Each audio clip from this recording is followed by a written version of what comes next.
MLC ఎన్నికల మీద కీలక నిర్ణయమే తీసుకుంటుంది కూటమి ప్రభుత్వం. ఖచ్చితంగా 3 స్థానాల్లో కూడా గెలవాలి అనేది. ఉభయ గోదావరి జిల్లాలతో పాటు ఇటు కృష్ణా, గుంటూరు అలాగే విశాఖ టీచర్ ఎమ్మెల్సీ స్థానానికి సంబంధించి కూడా. అందుకే తాజాగా ఒక సంచలన నిర్ణయం తీసుకుంది కూటమి ప్రభుత్వం.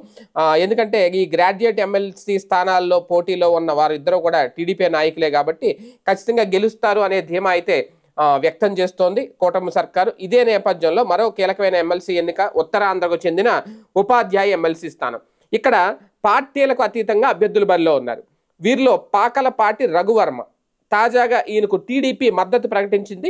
ఈ ఎన్నికల్లో టీడీపీ ఎవరికి మద్దతు ఇవ్వాలనే అంశం మీద ఇటీవల ఒక చర్చకు వచ్చింది. దీంతో ఈ విషయం తేల్చడానికి చంద్రబాబు నాయుడు గారు విశాఖ ఎంపీ శ్రీభరత్ నేతృత్వంలో కమిటీ కూడా వేశారు. ఆయన దాన్ని అన్ని కోణాల్లో పరిశీలించి అందరి అభిప్రాయాలు కూడా తీసుకున్నారు. ఈ క్రమంలోనే ఈ పాకలపాటి రఘువర్మకు తెలుగుదేశం పార్టీ మద్దతు ప్రకటిస్తే బాగుంటుంది అనే సూచనలు కూడా వచ్చిన నేపథ్యంలో తాజాగా కీలక ప్రకటన చేశారు. టీడీపీ ఆయనకి మద్దతు పలుకుతోంది అనేది. అంటే ఒక రకంగా ఇప్పుడు ఓటు హక్కు ఉన్న టీడీపీ నాయకులు, కార్యకర్తలు అందరూ కూడా ఇప్పుడు పాకలపాటికి దన్నుగా నిలవాలి అనేది, ఆయన్ని గెలిపించాలి అనేది పార్టీ కార్యాలయం అఫీషియల్గా ఒక ప్రకటన విడుదల చేసింది.